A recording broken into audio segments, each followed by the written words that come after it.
A ver, chicos. Entonces, el día de hoy veremos control del medio interno. Este tema, chicos, es uno de los temas más preguntados en el examen de unidad que van a dar en la tercera semana. Van a haber unas dos preguntas o tres que durante la exposición yo te voy a decir que todos los ciclos ha venido. Por ahí hay uno de sus compañeros que está entrando para aprender más, que está en Morfo uno y si quieren pueden preguntarlo, o él mismo le va a decir, ¿no? Que hay algunas cositas que vienen de las que te voy a decir, ¿ya? Entonces, por favor, cuando te digo este de aquí es que va a venir, anótalo, subráyalo. Ya les he enviado el material para que puedan ustedes imprimirlo. Este material es el material del intensivo, ¿ya? Faltan algunas cosas. Este material intensivo, el paralelo es mucho más extenso porque este tema es regular, ¿ya? A ver, ahora sí, vamos a arrancar con el tema que es control del medio interno. Para esto, la primera palabra que ustedes deben recordar y que deben saber diferenciar es la palabra homeostasis. ¿Ya? Homeostasis. ¿Alguien sabe acá presente qué es homeostasis? Chicos, ¿alguno de ustedes sabe qué es homeostasis por el chat? ¿Cómo yo puedo definir la palabra homeostasis? Muy bien, Daira. Equilibrio. Eso es homeostasis. Es equilibrio. Ahora, el día de hoy nosotros vamos a hablar sobre la homeostasis del medio interno, pero en realidad todo el organismo en conjunto debe estar en homeostasis. Por eso es que yo siempre, cuando hablamos de fisiología o cualquier cosa que tenga que ver con funcionalidad, yo les digo, ¿no? El cuerpo humano es una banda sinfónica y debe estar organizada, comunicada, para que de esta manera todo esté en homeostasis, equilibrio. La mayoría, cuando recién empieza a ver estos términos raros de fisiología, se confunde con el término hemostasia. Mira, el otro término es hemostasia. Y hemostasia es totalmente diferente a lo que es homeostasis. ¿Hemostasia qué es, chicos? A ver, ¿quién lo sabe por el chat? Menos Juan Álvaro. Juan Álvaro ya tengo uno, no vale. Hemostasia. ¿Qué es hemostasia? A ver, los chicos que van a llevar fisiología por primera vez. Coagulación sanguínea, ¿ya? Por ahí estamos. Equilibrio de la sangre, no va tanto, sería homeostasis si quieres hablar de homeostasis sanguínea, ahí sería equilibrio de la sangre. Más que coagulación, chicos, es detener un sangrado, nada más. Eso es hemostasia, es la detención de un sangrado, ya sea a través de una hemostasia primaria, ya sea presionando con el dedo, ya sea la coagulación, etcétera, etcétera, etcétera. Porque decir coagulación nada más no significa hemostasia. Ya van a ver cuando entren al capítulo de sangre que hay hemostasia primaria, hemostasia secundaria y vasoconstricción refleja, e incluso un periodo de fibrinólisis. Todo eso constituye la hemostasia. Y dentro de todo ello, ahí está la coagulación sanguínea, que ya lo van a conocer más adelante. Ahora, una vez que tenemos claros los términos, podemos continuar para poder ver ahora sí el primer segmento del control del medio interno. Ahora, como yo les dije, los líquidos deben estar en equilibrio. Entonces, normalmente todo lo que entra, como están viendo acá, ingesta total, tiene que salir en la misma cantidad. El problema es cuando la ingesta disminuye o la pérdida aumenta. ¿Cómo puede aumentar la pérdida? Revisen acá, por ejemplo, las pérdidas son pérdidas insensibles por la piel y pulmones, ¿ya? Que es el vapor del agua, ¿ya? El vapor del agua. Luego tienes el sudor, que es variable, porque va a depender si haces ejercicios o no. Heces y orina. Ahora yo te pregunto, de estos cuatro, ¿cuál es el lugar por donde más podría perderse agua en una situación patológica? ¿Cuál es el que te pierde agua? Porque sudar más no es patológico siempre. porque puedes estar haciendo ejercicios y estás perdiendo más sudor. Pero ¿cuál de estos puede alterarse y ser patológico? Por ello han puesto, ¿no? Heces y orina, pero el más importante acá es las heces. Porque la orina, si te das cuenta, sacas un montón, mira, 1400 mililitros, que aumenta a 1500, no pasa nada. Pero las heces, imagínate que las heces de 100 llega a 1000 mililitros. Es una pérdida elevadísima. ¿Y en qué situaciones yo pierdo más líquido por las heces? ¿En qué situaciones, chicos?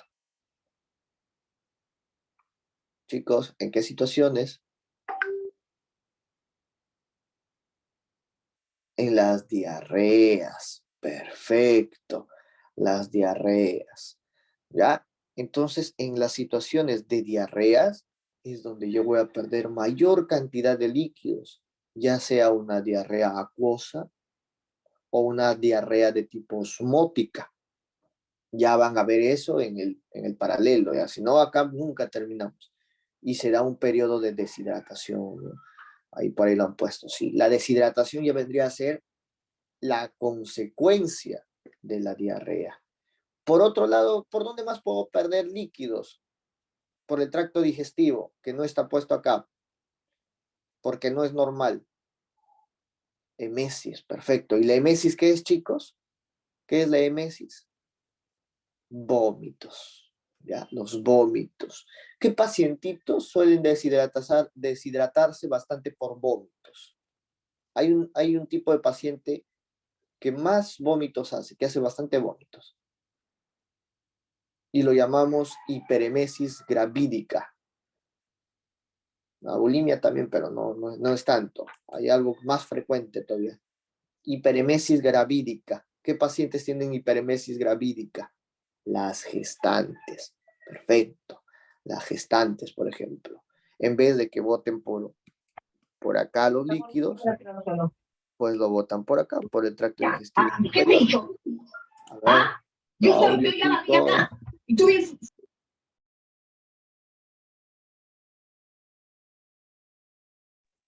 ¿A quién le estamos riñendo por ahí? Ya no importa, chicos, tranquilos. ¿Ya? Y bueno, entonces esa es la primera parte. Recuerda que todo lo que entra tiene que salir al final. Y cuando hay diarreas o vómitos, ahí empiezan a existir los problemas. ¿Que puedes también deshidratarte por la orina? Sí, también puedes. Ya veremos algunas causas y consecuencias y iremos viendo los ejemplos patológicos. Eso es lo bonito de la fisiología, que van a haber bastante patologías ahorita. Ahora, entrando a la distribución de los líquidos corporales, ustedes tienen que recordar que el cuerpo humano está constituido por agua. ¿Cuánto más o menos de agua tiene el cuerpo humano, chicos? ¿Qué opinan? ¿Cuánto de agua tiene más o menos el cuerpo humano?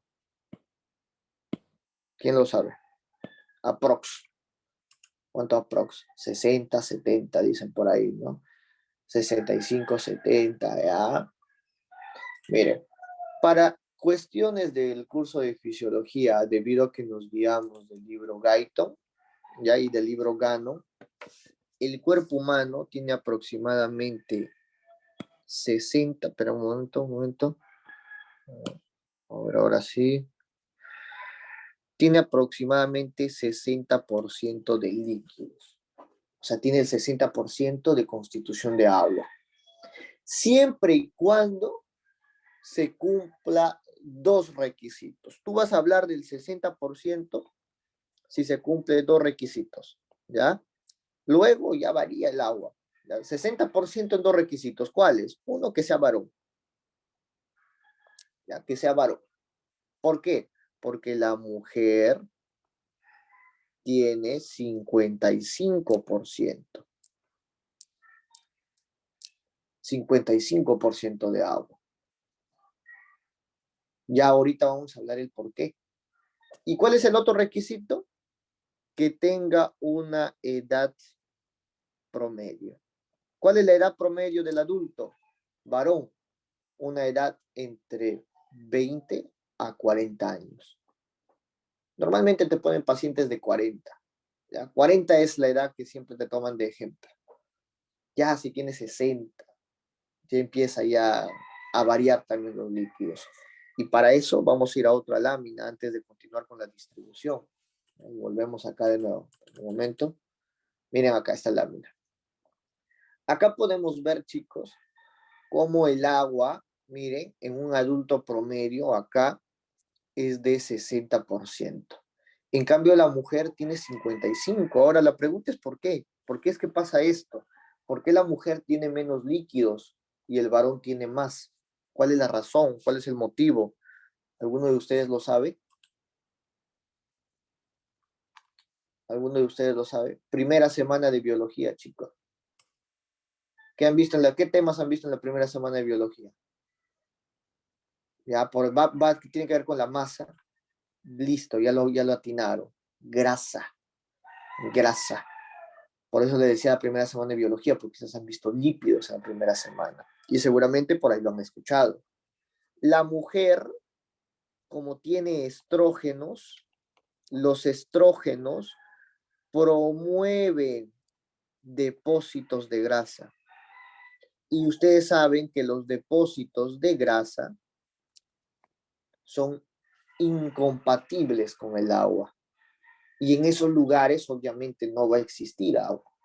Por ejemplo, las glándulas mamarias, los muslos, las caderas, que son los lugares donde la mujer suele tener mayor cantidad de líquidos que el varón. En cambio, el varón, al tener testosterona, promueve, aumenta la masa muscular. Y la masa muscular, como es proteínas, sí es compatible con el agua. Y esa es la razón. Ya, esa es la razón. Entonces no va a ser lo mismo hablar de una distribución de líquidos en el hombre que en la mujer para cuestiones de ejercicios. Ya te voy a enseñar un momento cómo se resuelven esos ejercicios y tú te vas a dar cuenta de cuándo aplicar una fórmula directa y cuándo hacer la fórmula detallada, ¿no? Paso a paso. Ahí te vas a dar cuenta. Ahora, mire, al igual que el sexo define la concentración del agua, la edad hace lo mismo. Mientras más pequeño estás, va a ser más cantidad de agua y va a ir disminuyendo con el tiempo. ¿Por qué? Porque cuando tú naces, los huesos, ¿ya? Los huesos están descompactados, son huesos membranosos. Y si tú agarras acá esta tabla, mira los huesos. Los huesos es el lugar donde menos agua hay, siempre y cuando estén osificados. Un neonato no tiene huesos osificados, tiene huesos membranosos. Y por eso es que puede tener más agua acá a diferencia de un adulto promedio. Pero conforme va creciendo, esos huesos se van osificando, siendo el esternón el último en osificarse y siendo la clavícula el primero. Y conforme va avanzando en el tiempo, esto sigue ocurriendo, ¿no? Mira, se va osificando más. Ojo que a nivel del adulto, ya en el viejito, esto ya empieza de nuevo el hueso a desosificarse, pero acá la diferencia es que también empieza a disminuir la ingesta de líquidos. Ya empieza a perder también pérdidas insensibles, aumentan. Y por eso es que en los viejitos empieza a bajar más. ¿Ya? Ahora, si te preguntan cuál es el órgano que tiene más agua, revisen acá el cuadro, ¿qué van a responder? Hay uno que está elevadísimo, miren, ¿cuál es? ¿Cuál es el órgano que tiene en su estructura más agua? Hígado, ¿no? Ahí está, miren, liver, el hígado, seguido por la sangre, el tejido sanguíneo y los riñones, ¿no? Y el menos es el hueso, ya, no se olviden los huesos.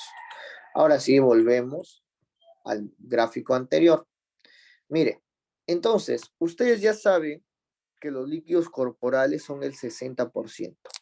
Ya tenemos esto, siempre y cuando sea un varón de 40 años, ya vamos a suponer el ejemplo. Ahora, cuando yo distribuyo estos líquidos en el extra y el intracelular, ustedes tienen que recordar que la mayoría de líquidos está a nivel intracelular. Y acá viene la famosa ley de los tercios, ¿ya? Así se van a acordar. La ley de los tercios. ¿Qué dice la ley de los tercios? Que 2/3 de todo el agua está en el líquido intracelular y solo 1/3 va a estar a nivel de líquido extracelular. Esa es la ley de los tercios. Ahora, hay una forma directa para poder resolver en un momento las preguntas de examen. ¿Cuánto serían los 2/3 del 60%? ¿Cuánto serían los 2/3? Si hacemos matemáticas, pues sería el 40%, ¿no? El 40% más o menos. ¿Y 1/3 cuánto sería? No sería el 20%. Y así sumado 40 más 20, pues te da 60. Pero esto, chicos, este 20% y 40% lo vas a aplicar únicamente si es adulto promedio. Si no es adulto de edad promedia, no apliques porcentajes, aplica fracciones. Ya te voy a explicar cómo. ¿Ya? Finalmente, el líquido extracelular puede dividirse en otros 2 compartimientos, como pueden observar acá. Miren, ¿en qué compartimientos los divido? En el líquido intersticial y en el plasma sanguíneo, que es la parte líquida del agua. Acá ya no aplica la ley de los tercios, aplica la ley de los cuartos. ¿Y cómo es? Pues el intersticio, como tiene más, se queda con los 3/4. Y el otro, el plasma, como tiene menos, se queda con 1/4. Y listo. Solucionado el problema. Y si quieres aplicar porcentajes, pues tienes 20% de líquido extracelular. Perfecto. Entonces, 1/4 del 20% es 5%. Y 3/4 del 20% es 15%. Y listo. Ya tienes distribuido todo. Ahora, recuerda, el intersticio es el líquido que se encuentra entre célula y célula. Y el plasma es la parte líquida de la sangre. A veces, en algunas circunstancias, se puede crear un tercer compartimiento. A ese líquido que se encuentra en el tercer compartimiento se le llama líquido transcelular. Ahora, ¿por qué es que este no está en la distribución? Porque este líquido del tercer compartimiento normalmente está en espacios virtuales. Y cuando yo hablo de espacios virtuales, son espacios que tú fisiológicamente normal no los ves, pero patológicamente sí. Y ahí viene, por ejemplo, el espacio sinovial, la cavidad peritoneal, la cavidad pericárdica, la cavidad pleural, el líquido cefalorraquídeo y el humor vítreo. Y los más comunes son estos de acá, ¿no? La cavidad peritoneal, pericárdica y pleural. ¿Por qué? Porque estos 3, cuando se llenan, te hacen problemas. Por un lado, te hacen derrame pericárdico. Por otro lado, te hacen derrame pleural. Y por otro lado, te pueden hacer peritonitis. Ya te hacen infecciones ahí, se llena de líquido purulento. Miren, estos 3 por eso son los más importantes. ¿Qué es el líquido transcelular entonces? Un líquido en un tercer compartimiento. Y cuando se llenan estos, generan esas patologías que también lo podemos conocer como el síndrome del tercer compartimiento. Y listo. Ahora sí, vamos con los ejercicios. Vamos a suponer, mira, acá subráyalo, ciérralo con un círculo, porque esta ha venido todos los ciclos. Solo que hacen, te cambian el ejemplo, ¿ya? Pero este subtema es el que más viene. Y acá hablamos de los cálculos. Por ejemplo, vamos primero al más fácil. Vamos a suponer que te viene un paciente varón, ¿ya?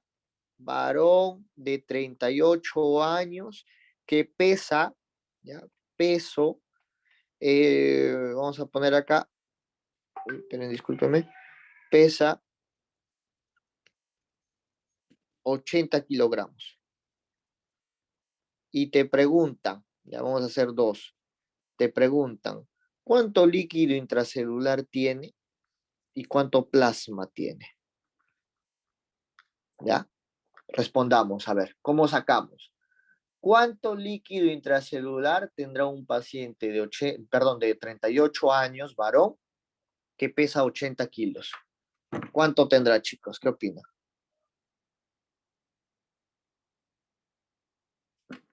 A ver, ¿alguien ya lo sacó? ¿Cuál es el primer paso que hago? ¿Nadie? Ahí se arriesga, chicos. 32 ponen por ahí. ¿Qué opina el resto? ¿Lo hacemos pasito a pasito? Vamos a hacerlo pasito a pasito, ¿ya? Y luego lo hacemos de manera directa también, ¿ya? Porque este cumple con los requisitos para la manera directa, porque es varón de peso promedio. Entonces sí aplica para el ejemplo, ¿ya? Para hacerlo directo. Pero primero les voy a enseñar la manera detallada, ¿ya? Detallada primero, que vas a aplicar en toditos tus pacientes. Primero, ¿cuánto pesa el paciente? 80 kilogramos. ¿Qué te piden hallar? Líquido intracelular y plasma. Perfecto. Ahora, si este paciente pesa 80 kilogramos, primero tienes que saber cuánto agua hay, porque acá solo te están dando el peso, pero tú necesitas saber cuánto agua hay, ¿ya? Suponiendo que no cumple con los requisitos, ¿ya? Porque esta es la manera detallada y una manera directa. Ya te voy a explicar. Esta es la manera detallada. Entonces, pesa 80 kilogramos. Esto corresponde al 100%, ¿cierto? Y yo quiero saber cuánto de agua hay. Y el agua es el 60%. Entonces, a ver, cálculos. Decimos 60 por 80 entre 100. Se van los ceros. 6 por 8. 6 por 8, chicos. 48. Entonces, tenemos 48 kilogramos de agua. ¿Ya? Ahora, estos 48 kilogramos de agua, ¿qué te piden a ti en el ejercicio? Te piden líquido intracelular. Entonces dices 48 por un tercio. ¿Y cuánto te sale, chicos? 48 entre 3, ¿cuánto es? ¿Cuánto sale 48 entre 3, chicos? 16, ¿cierto? Perdón, 2 tercios, 2 tercios. No vi bien. 2 tercios, chicos. 48 por 2 tercios. Que sería 48 entre 3, 16 por 2, 32. Y ahí está. 32 de líquido intracelular. Esa es la parte fácil, ¿ya? Cuando te preguntan líquido intracelular. Pero cuando te ponen plasma o intersticio, ahí te friega un poquito. Si es que no sabes matemática. Pero si sabes matemática, ¿qué haces? Pues agarras tu 48 y dices, a ver, ¿cuánto? ¿De frente le haces un cuarto? No, ¿cierto? Tú no le puedes dividir de frente un cuarto, porque un cuarto significa un cuarto de líquido extracelular. Entonces tú haces así, 48 entre un tercio, que es el líquido extracelular, por un cuarto, que es todo tu plasma sanguíneo. Así, un tercio por líquido extracelular y un cuarto, porque acá el plasma te está diciendo un cuarto de un tercio de líquido extracelular. Eso es el plasma. Y ahora sí, ¿no? Dices 48 entre 12. ¿Cuánto es 48 entre 12, chicos? 4, ¿cierto? Entonces son 4 kilogramos de plasma. Esa es la manera detallada, ¿ya? Que vas a aplicar en toditos tus pacientes, sin importar si es viejo, sin importar si es neonato, sin importar si es mujer, ¿ya? Eso aplicas en todas las fracciones, ¿ya? ¿Cuál cambia? ¿En qué cambia si es mujer? Por ejemplo, si es mujer, ¿ya? Supongamos que es todito lo mismo, pero en vez de varón, es mujer. ¿Qué va a cambiar? Que en vez de sacar el 60% acá, sacas el 55%. Y luego normal las fracciones. Todo normal las fracciones. Solo cambia acá, que tú en vez de sacar 60%, sacas 55%. Ahora, te voy a enseñar la manera directa, ¿ya? Mire, si a ti te dan un varón, ya, un varón de 38 años nuevamente, que pesa, ya, por ejemplo, 120 kilogramos. Te dicen, haya intersticio. ¿Cuánto intersticio tiene? ¿Ya? Te piden esto. Entonces, ¿tú qué sabes? Tú sabes que este es 60%. Tú sabes que este es 40%, que este es 20%, que luego acá tienes 15% y luego acá 5%. Entonces, como este es un adulto promedio, en edad promedia, lo único que vas a hacer es decir 120, ¿ya? 120 por, ¿ya? ¿Por qué te están pidiendo? Intersticio. Entonces están pidiendo esto. Y de frente por el 15%. De frente haces eso, 120 por el 15%. Para los que saben matemática, ustedes ya saben que esto se refleja en 120 por 15 entre 100. ¿Ya? 120 por 15 entre 100. ¿Y cuánto te sale ahí? ¿Cuánto te sale? 120 por 15 entre 100. 18, ¿no? Entonces te sale 18 kilogramos de intersticio, de líquido intersticial. ¿Sí me entendieron, no? Ahí sí pueden aplicar los porcentajes. Si te piden cuánto de líquido intracelular tiene, ya igualito, 120 por 40%, que sería 40 entre 100. Se van los ceros y te queda 4 por 12. Y te sale 48 kilogramos de agua solucionado. Este de acá, fijo en tu examen, fijo. Te lo van a poner adulto promedio, te lo van a poner mujer, te van a poner un neonato, cualquiera de esos te van a poner. Para eso, en este gráfico yo te he dado ya los porcentajes que debes manejar. ¿Ya? Estos te los debes saber. ¿Ya? Cuando es neonato, cuando es infante, cuando es niño, cuando es adulto promedio, hombre y mujer, y cuando es un anciano. ¿Ya? Ahí está, ahí está Juan Álvaro, que les está diciendo. En realidad es fija para los dos, para tanto para Lisset como para Guzmán. ¿Ya? Esta es la pregunta que más todos los ciclos ha venido en el examen de unidad. Todos los ciclos. Acá estás asegurando un punto, ¿ya? Y en el parcial también viene. Sí, también viene en el parcial de vez en cuando. Pues. Pero en los de unidad, fijos. Nunca ha faltado esa pregunta de examen. Nunca, chicos. En el parcial también puede venir. Pero como te digo, en el examen de unidad, todos los ciclos ha venido. Todos los ciclos. Desde que yo he llevado fisiología en el 2017-2. ¿Ya? Desde ahí ha venido. Hace 5 años, cuando ustedes estaban en primer año de secundaria, creo. Y eso es. En ancianos se usa el 55. Depende, en ancianos te suelen dar el porcentaje, ¿ya? Ellos te dan, porque puedes utilizar 50 y 55, ¿ya? Pero en el anciano normalmente te dan el porcentaje. Si te ponen uno de 80, 90 años, tú usa el 50%, ¿ya? Si te ponen 60, 55, usa el 55%, ¿ya? Porque la edad también depende mucho. Ahora les voy a hablar un poco de la sangre, ¿ya?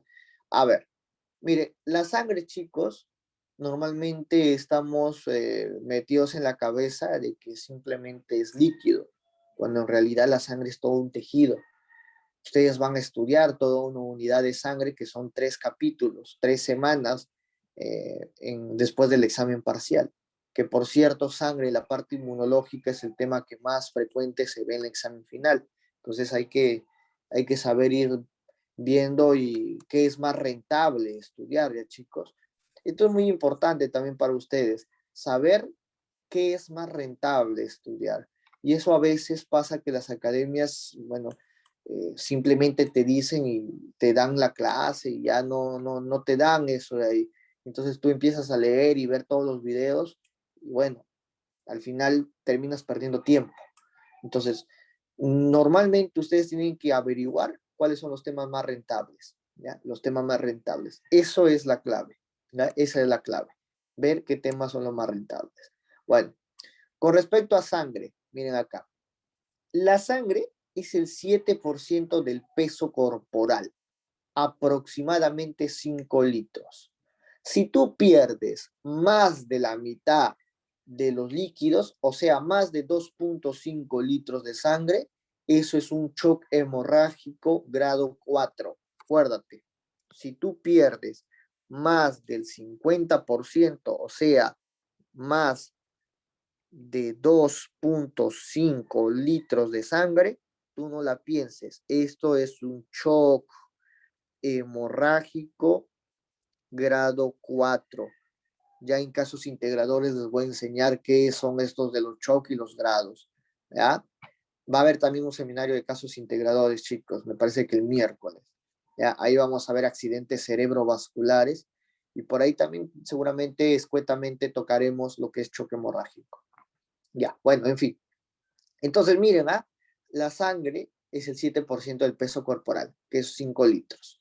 Cuando pierde más de la mitad, ya hablas de un choque hemorrágico grado 4 y ya está en peligro la vida. Entonces ahí tú tienes que detener el sangrado. Esa es la primera medida. Ahora, la sangre, chicos, la sangre está constituido por dos grupos, ¿ya? Por dos conjuntos de elementos. El primer conjunto es el plasma, ¿ya? El primer conjunto es el plasma, ¿ya? Que están viendo acá, que es casi el 55% de toda la sangre. O sea, de 5 litros, aproximadamente 2.5 a más, 2.7, ponle pues, es plasma. Y el resto son elementos formes. Repito, elementos formes. Y dentro de los elementos formes, tú tienes a los eritrocitos, que son los glóbulos rojos, las plaquetas y los leucocitos, que son los glóbulos blancos. Si tú revisas este dibujo de acá nada más, te puedes dar cuenta que la célula más abundante son los eritrocitos. Acá te das cuenta, mire, eritrocitos. De 4.2 a 5.8 millones de eritrocitos en el cuerpo humano. Si faltan eritrocitos, ¿cómo se llama? Si hay menos eritrocitos, ¿qué situación patológica te puede dar? Disminución de eritrocitos y hemoglobina, que produce anemia. Y acá pueden darse cuenta. Mire, este ha venido también el ciclo pasado, te ponían estos casos, mira, te decían en una situación de anemia, por ejemplo, cómo están los líquidos corporales. Esto es lo normal. Mira, lo normal es esto, eritrocitos, leucocitos, plaquetas y plasma. Pero cuando hay anemia, ¿qué aumenta? Ha disminuido los eritrocitos, pero ¿qué ha aumentado? ¿Qué ha aumentado, chicos? ¿Qué cosa? El plasma. Y si aumenta el plasma, la sangre se hace más viscosa o más fluida. Si aumenta el plasma, ¿cómo se hace la sangre? ¿Más viscosa o más fluida? Más fluida. Por eso acá aumenta, ya, acá aumenta la velocidad, ya, acá aumenta la velocidad de sedimentación globular. ¿Ya? Así aprenden ahorita, ¿ya?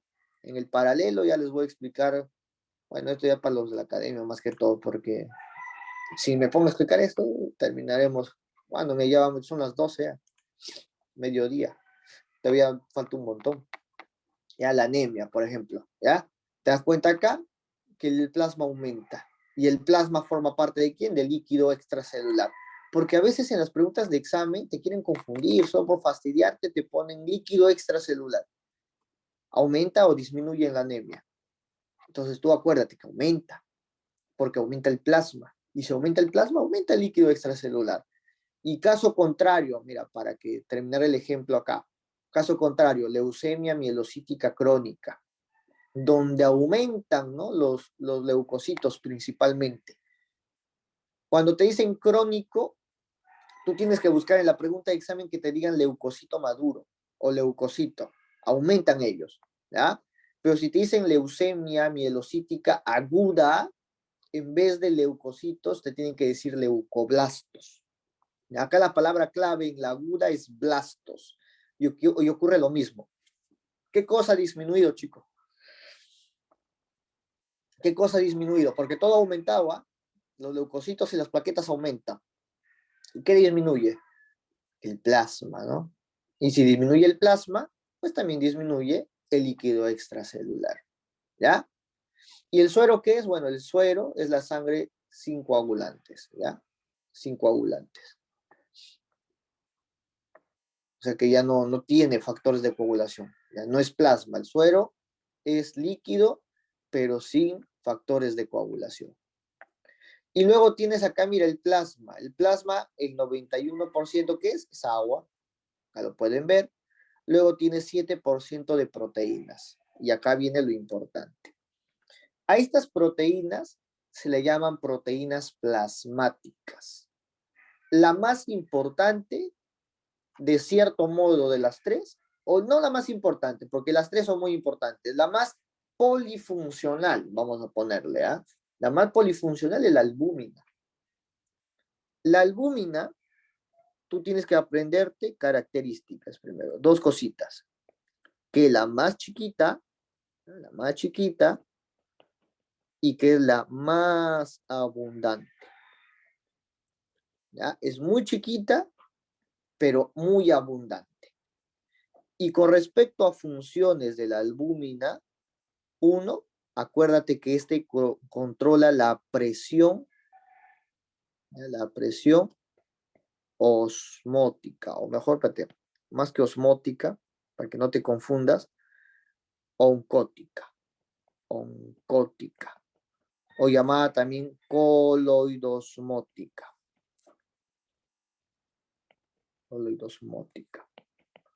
¿Qué es eso? Mira, tú tienes un vaso sanguíneo. Y aplica prácticamente lo mismo que el sodio, chicos, ¿ya? Lo mismo que el sodio. Mire, cuando tú tienes más proteínas aquí, si tú tienes más proteínas aquí, el agua entra. Pero si tú tienes más proteínas aquí, el agua sale. Eso es la presión coloidosmótica. La presión coloidosmótica básicamente es la atracción de líquidos. ¿Ya? Tiene su fundamento, sí, fisiológico, ya, pero eso lo van a estudiar en Morfo 2 todavía. Ahorita yo quiero que se aprendan esto, ¿ya?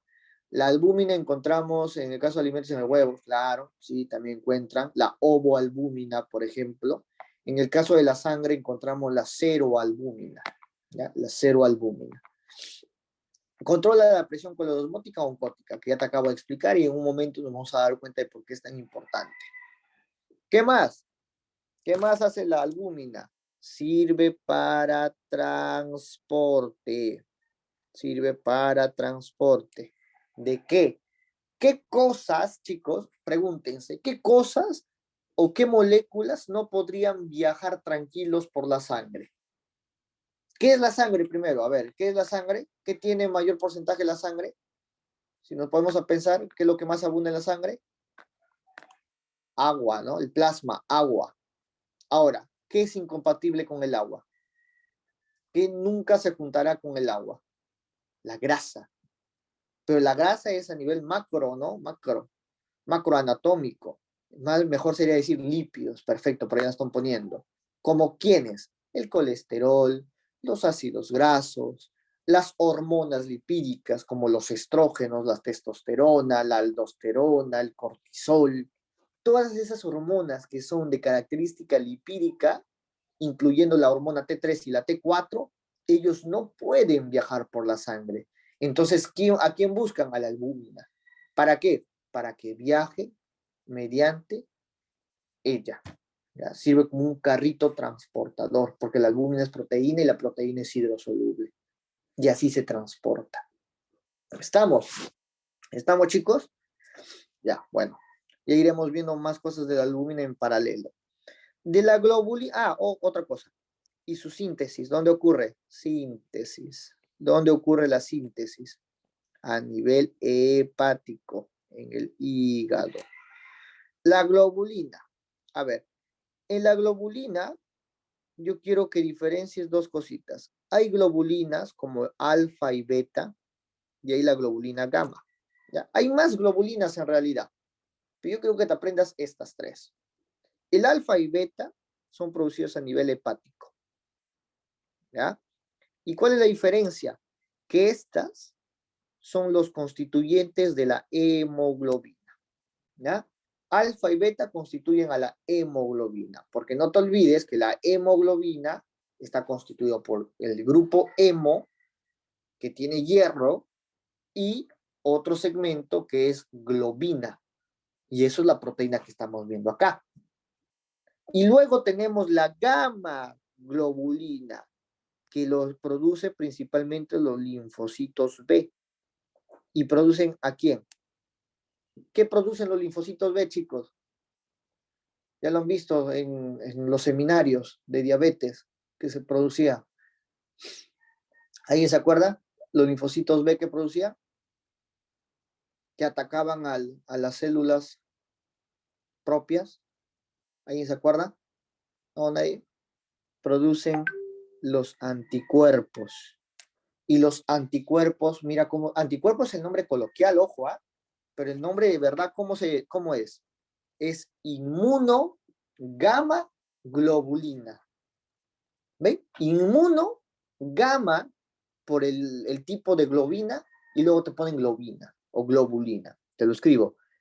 Inmuno, mira acá, gamma globulina. Ahora ya saben por qué. ¿Y mira dónde se produce? A nivel de linfocito B. Y ya saben que es el anticuerpo. Finalmente tienes el fibrinógeno. Y el fibrinógeno, si lo ven así, no sirve para nada. Porque la terminación, acuérdense, el fibrinógeno, ógeno. ¿Qué significa ógeno? Que es una enzima inactiva. Es del tipo de los simógenos. Ustedes ya han llevado biología, esto no te van a explicar a ti. ¿Ya? Esto no te van a explicar, el doctor ya, para él, tú ya sabes esto.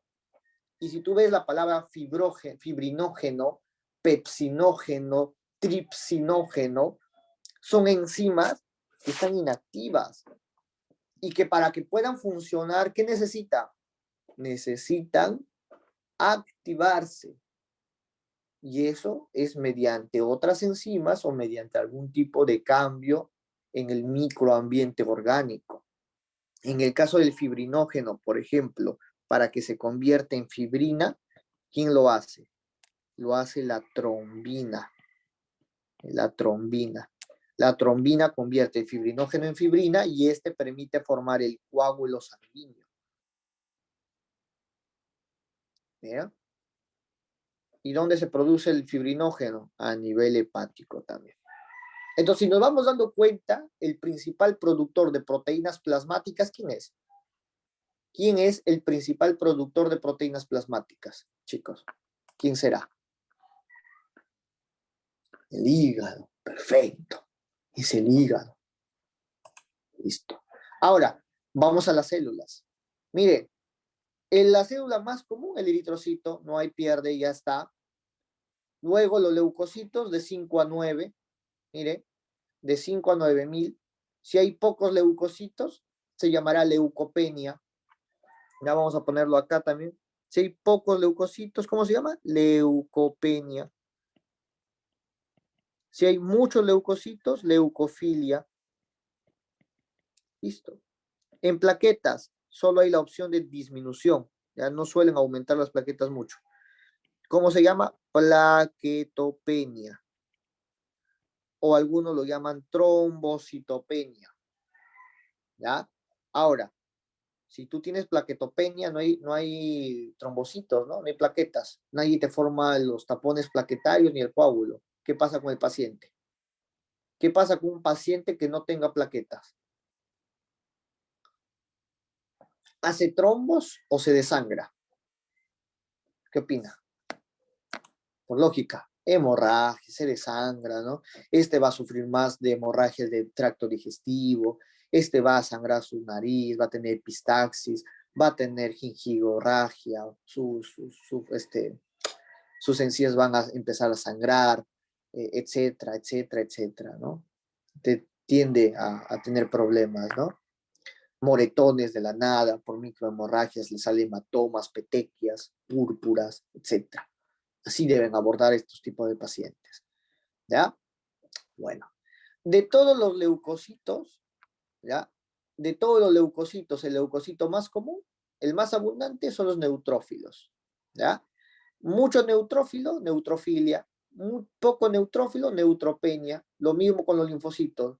Linfocitosis o linfofilia si hay mucho, o linfopenia si hay poco. ¿Ya? Y luego tiene los monocitos, eosinófilos y basófilos. ¿Ya? El menos abundante, basófilos, que a veces en una lámina de microscopio ni siquiera ves uno, no ves nada. Todo esto, sus funciones yo te explicaré en el segmento de inmunología, ¿ya? Cuando veamos sangre. Ahorita no hay por qué entrar, pero cada célula es un mundo diferente, ojo, ¿ah? Para que se den cuenta de todo lo que vamos a ver, chicos, este ciclo. Bueno, ya les hemos explicado qué es el plasma. ¿Qué es el hematocrito, chicos? Antes de continuar, ¿y qué es el hematocrito? ¿Qué es el hematocrito? ¿Alguien sabe? Porque seguramente lo habrán visto un montón de veces en pruebas de sangre. Lo han visto, yo estoy seguro. ¿Pero qué es hematocrito? A ver, por el chat. Cantidad de glóbulos rojos. Más que cantidad, es otra cosa, ¿ya? Porque la cantidad de glóbulos rojos es el volumen corpuscular medio. Porcentaje. Eso está mejor. Es el porcentaje de eritrocitos en la sangre. ¿Ya? Porcentaje. Eso es el hematocrito. ¿Lo normal cuánto es, chicos? ¿Lo normal cuánto es? Que sea, ¿cuánto, chicos? ¿Cuánto? Un adulto promedio. ¿Quién sería la hemoglobina? ¿No? ¿Nadie? 39, ¿ya? Entre 39 a 60%. Si tienes mucho, esto ya es policitemia. Y esto, 39 menos, esto ya es anemia. Dato, el hematocrito entre 3 es igual a la hemoglobina. Este es un dato. Hematocrito entre 3 es la hemoglobina. ¿Estamos? ¿Estamos, chicos? Estamos haciendo lento la clase, bien profundo estamos haciendo esta vez. Estamos haciendo casi al nivel de paralelo. Estamos algunas cositas obviando, ¿ya? Pregúntale a los del intensivo. No hemos visto así en el intensivo. En el intensivo hemos visto más superficial para no estresarnos, ¿ya? Acá estamos viendo mucho más profundo. Policitemia. Más del 60% es policitemia. Sí, hematocrito solo de glóbulos rojos. Sin embargo, cuando hablamos de policitemia, puede ser policitemia secas o policitemia vera. Si es policitemia seca, solo aumenta eritrocito. Si dice policitemia vera, aumentan todos los componentes sanguíneos. Todos los eritrocitos, leucocitos y plaquetas. ¿Ya? Continuamos. Bueno, acá tenemos algunas diferencias, ¿no? Esperen, ya. Les he quitado la diapo. Ya sé cuál diapo les he quitado. Una bien chévere donde es la formación de demos. ¿Dónde está Juan Carlos? ¿Se fue Esquivel o todavía sigue por ahí? Ahí todavía está Juan Álvaro, ¿no? Juan Álvaro puede dar fe que esa diapositiva es bien bonita, la de edemas. Ahí van a ver un poquito de presión coloidosmótica, pero la quité. Si no, cuando te dice también demoramos bastante, ¿no? Sí me acuerdo. Sí, estuviste desde la primera semana tú, Juan Álvaro, ¿o cuándo entraste? Sí, creo que sí tuviste desde la primera semana, no me equivoco. Y eso que su grupo, chicos, de fisiología el ciclo pasado era el más pequeño que he tenido, eran de 30 y algo, creo, y en un momento llegaron a ser 20 nomás. Biología ustedes eran como 170, pe chicos, imagínense, 170 para controlarlos, era bien complicado. Por eso es que ahorita hemos bajado bacán. Ya esta vez sí es preferible tenerlos tranquilos, controlados, antes de hacer todo un grupazo y no hacer, o sea, mucha bulla a veces, pues chicos. Lo vamos a hacer ahora todo bien controlado. Bueno, continuamos. Estamos acá, ¿ya? ¿Qué diferencias encontramos entre el líquido extracelular y el líquido intracelular? ¿Ya? ¿Qué diferencias hay? Primero, vamos con los cationes. ¿Qué es lo que abunda acá más? Miren acá, ¿cómo se llama esto? Chicos, ¿qué elemento es esto? Química. No creo que no sepan. ¿Ya? Si no Sodio. saben eso, pues, muy bien, sodio. El sodio. El sodio es el principal catión extracelular. ¿Ya? Si aumenta demasiado, pues lo llamaremos hipernatremia. Natremia.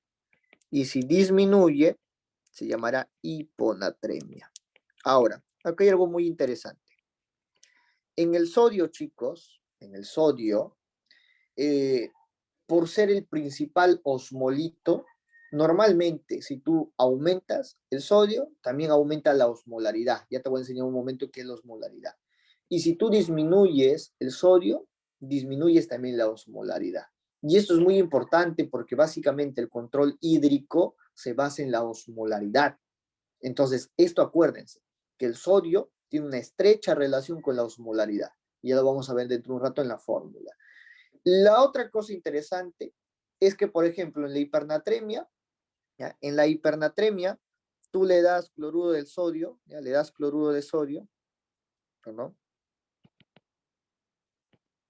Le das cloruro de sodio, ¿al cuánto por ciento?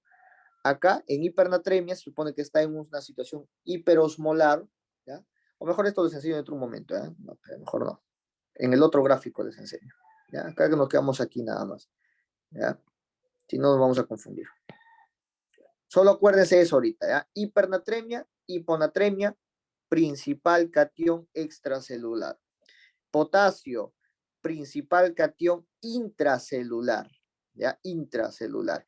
Y el potasio acá, sí, preocúpense, ¿ya? A este, es más, lo vamos a marcar de rojo mejor, ¿ya? ¿Por qué lo marcamos de rojo? Porque el potasio, este mata. Si hay hiperpotasemia, en algunos exámenes, ¿sabes cómo te pone? Te pone la palabra hipercalemia. ¿Qué pasa? Como ven calemia, se confunden y piensan que es calcio. No, esto es potasio, calemia, K de potasio, acuérdate, ¿ya? K de potasio. Entonces, la hiperpotasemia te produce paro cardíaco en diástole, o llamado también paro cardíaco flácido, ¿ya? Acuérdense ese dato. En cambio, el calcio, también te lo marco de rojo, el calcio que es extracelular, cuando haces hipercalcemia,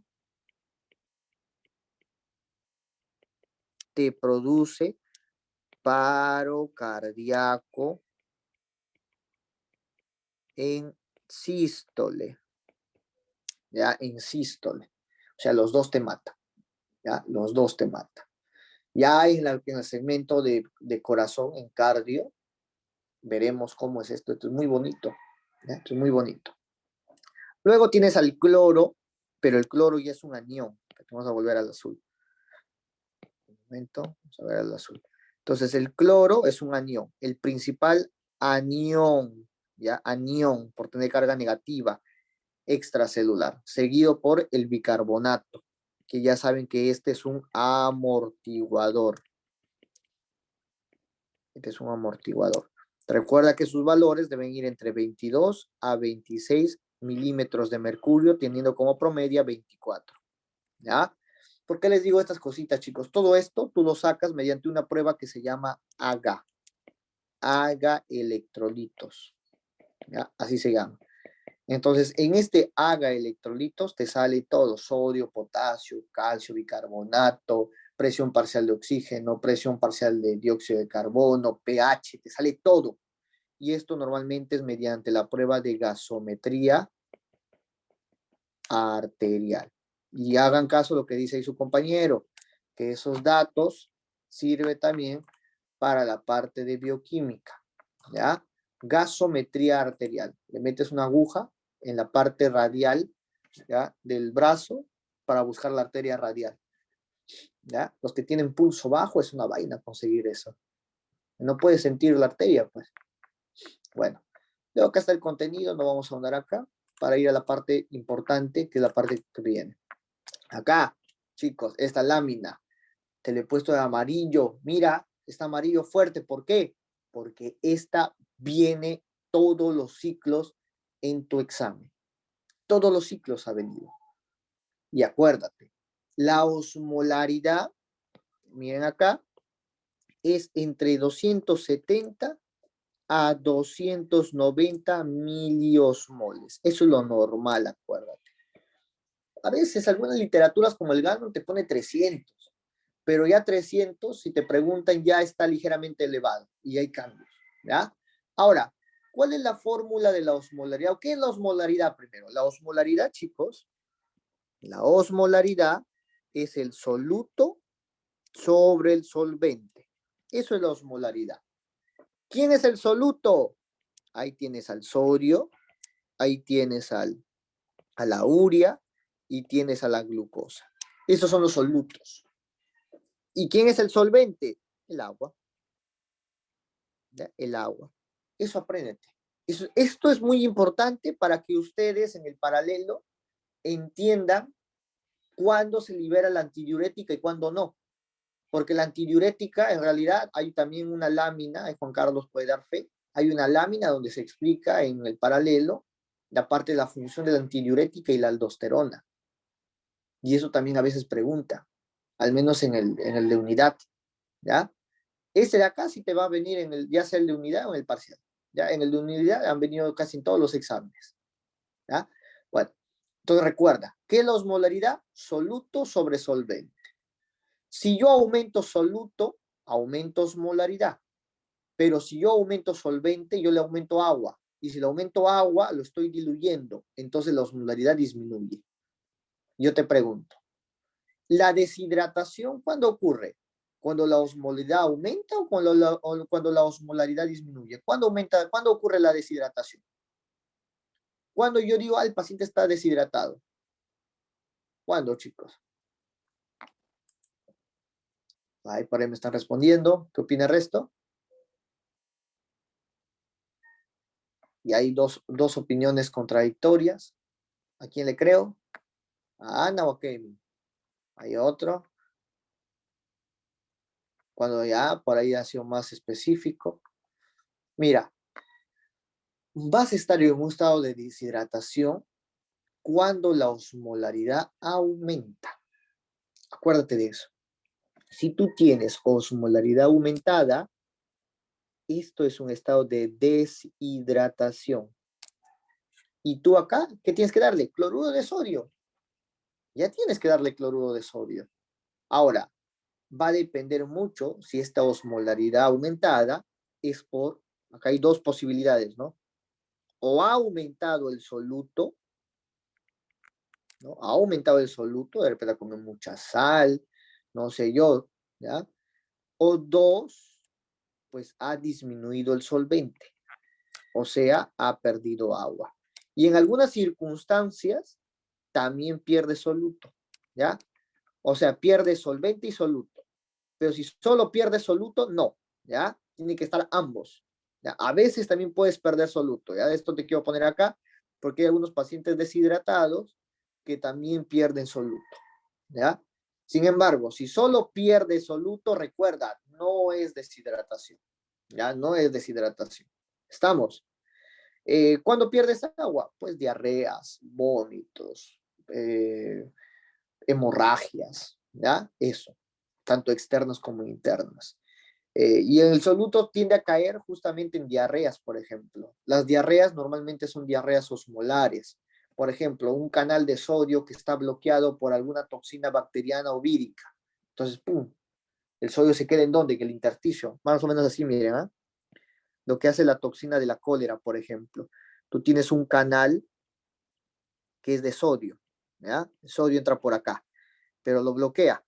Bloqueado. Entonces el sodio se empieza a acumular acá. Y ustedes saben que el sodio es un osmolar. Mira acá, mira, es un osmolito. Entonces aumenta la osmolaridad acá, tanto que al final la osmolaridad que está en la luz intestinal es mayor que la que está en el intersticio.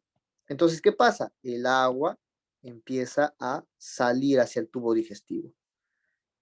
¿Y qué pasa? Todo se elimina y sale una diarrea, pero osmótica.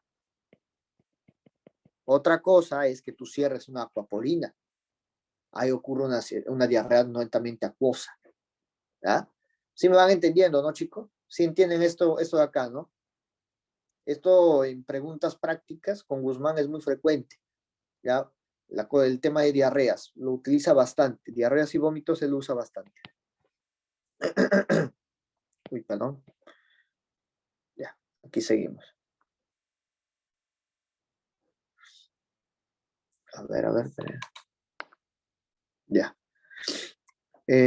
Bueno, a ver, ya hemos visto esto, el otro. Ya vamos a la fórmula. Miren acá. La fórmula de la osmolaridad es 2 veces sodio, glucosa entre 18 más urea entre 6. ¿Ya? Ahora, ten mucho cuidado acá, en urea, porque a veces, en vez de urea, te dicen boom. ¿Ya? Y boom es ¿cómo se dice esto? El nitrógeno úrico sanguíneo. Y aquí en vez de poner 6, tú vas a poner 2.8. Estamos. O sea, lo mismo, sino que en vez de 6 pones 2.8. Ahora, vamos a hacer un ejercicio. Suponiendo que te dicen, haya la osmolaridad de un paciente que tiene 130 de sodio, ya sodio 130, te dicen tiene glucosa de 600 y urea tiene, vamos a ponerle 40, urea 40, ¿ya? Aplicamos la fórmula. 2 por 130, ¿cuánto es? 260. Listo. 600 entre 18. Ahí vamos a hacer calculadora. 600 entre 18. 33.3. Listo. 33.3. Urea, que es 40. 40 entre 6. 6.6. Y todo lo sumamos. 260 más 33.3 más 6.6 te da 299 miliosmoles. Te pregunto, ¿es normal? ¿Eso será normal, chicos? ¿Cuántos son los rangos? ¿Cuántos son los rangos? De 270 a 290, ¿cierto? Entonces ya está ligeramente aumentado. ¿Y por qué está ligeramente aumentada, chicos? ¿Cuál ha sido el factor que hizo que aumente la osmolaridad? ¿Cuál fue, chicos? El factor que aumentó la osmolaridad. ¿Cuál es el valor anómalo que te he dado? ¿Cuál? La glucosa, ¿cierto? Y eso puede ser, por ejemplo, un paciente diabético. Y por eso es que los pacientes diabéticos tipo 2 hacen coma hiperosmolares, porque aumenta la osmolaridad. Pero si tú te percatas, ha habido un incremento bárbaro, ¿no?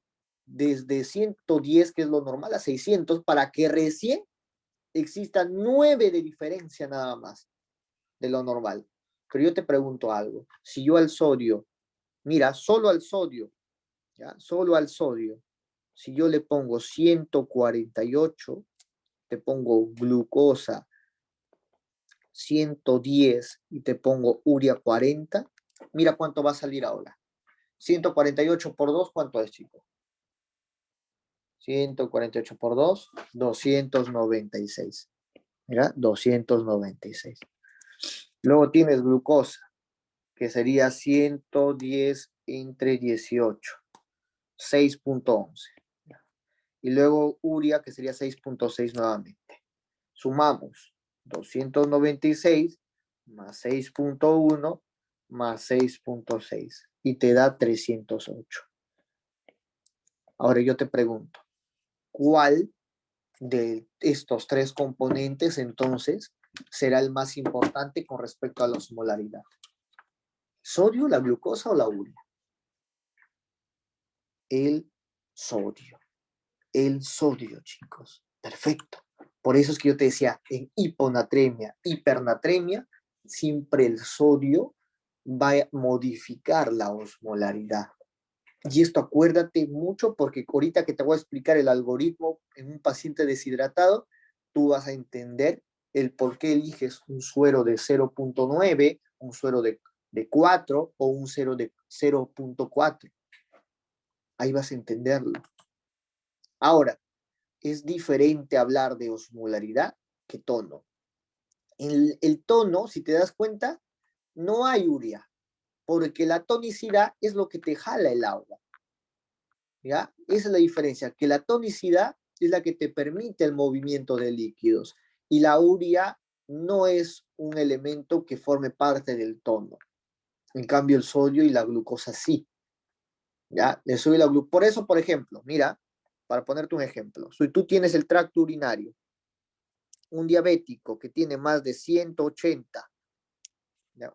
Uno que tiene más de 180, vamos a imaginar un tracto urinario que tenga más de 180 miligramos sobre decilitro.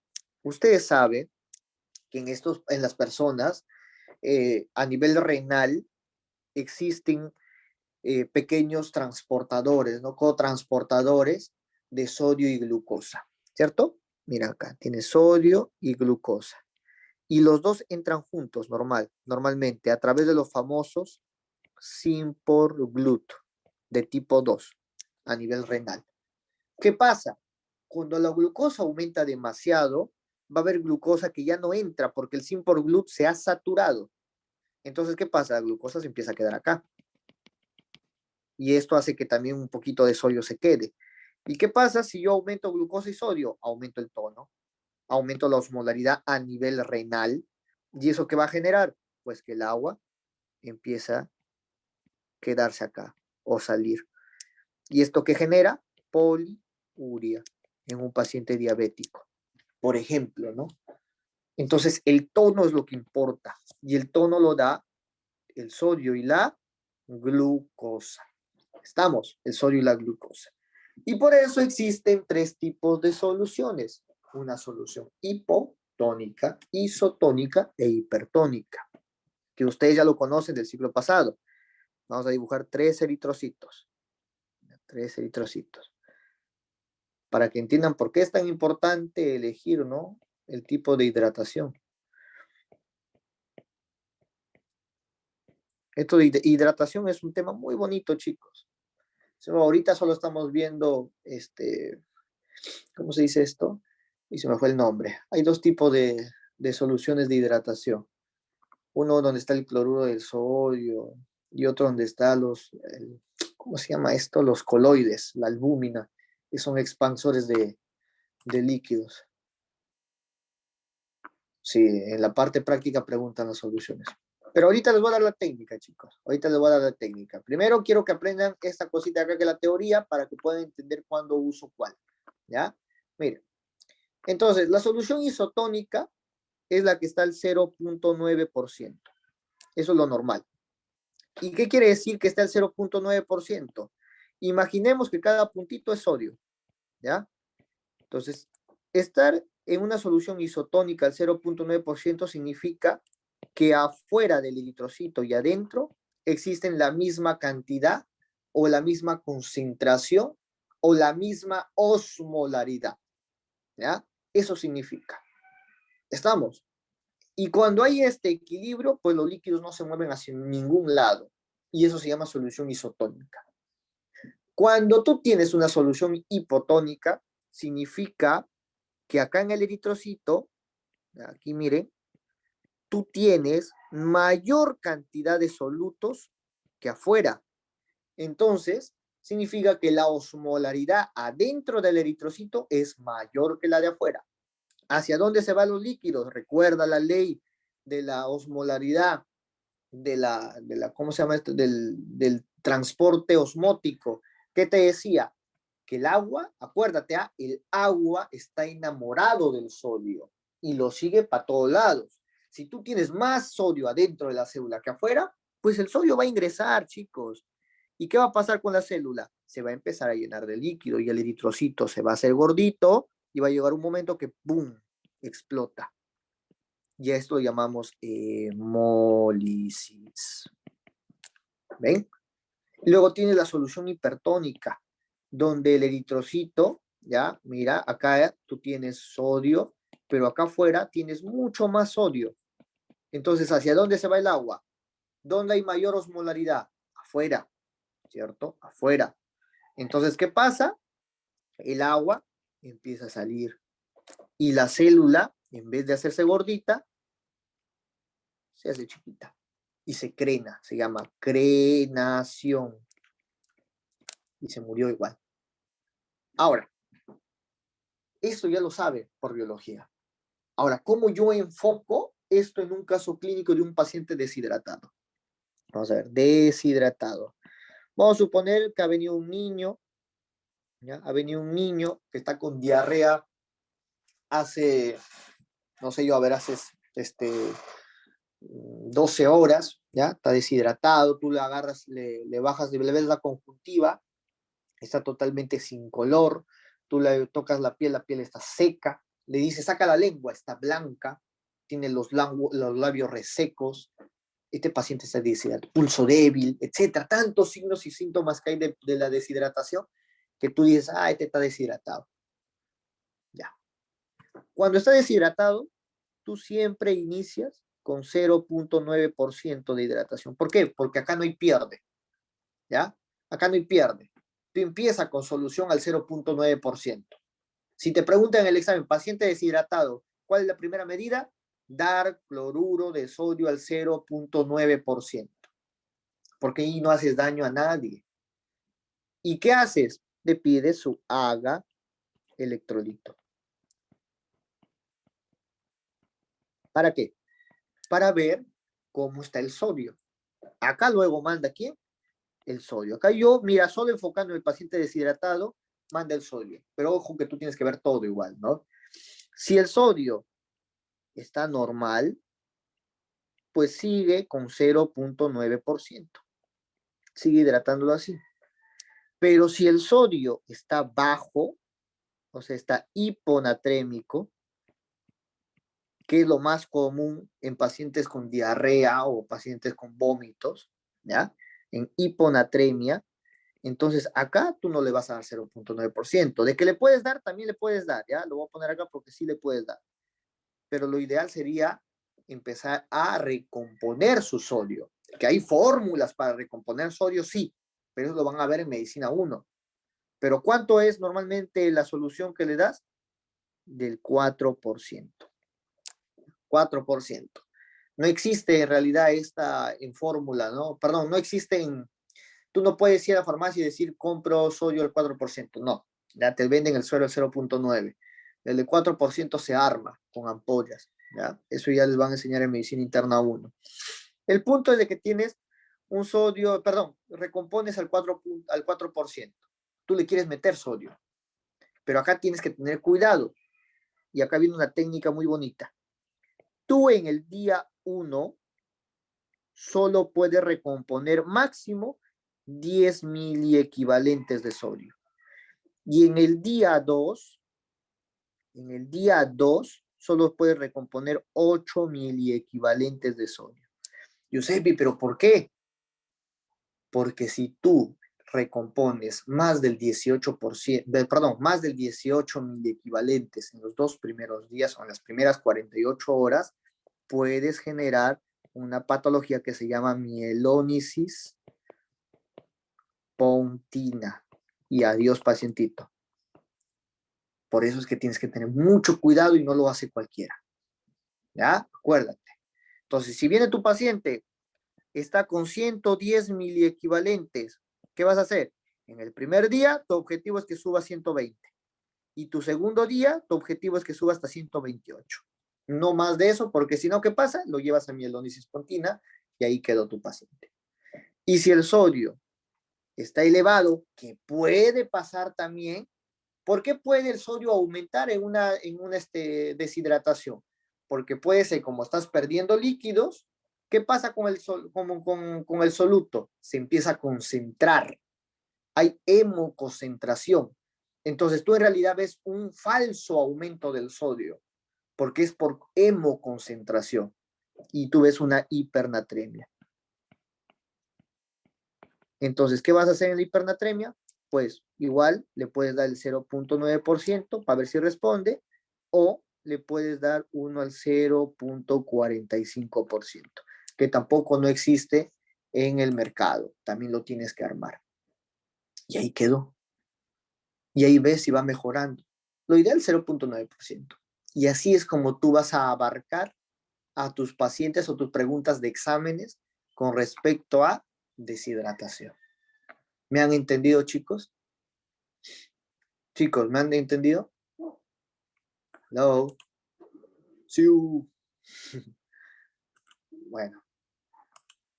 Eso sería, chicos, básicamente todo el tema. ¿Han aprendido o no han aprendido hoy día, chicos? Ya han tenido solo 30 han entrado, chicos. No saben con qué ventaja van a ir ustedes a su semana de líquidos. Ustedes no saben con qué ventaja van a ir. Esto, chicos, los que no están en academias, no lo saben normalmente.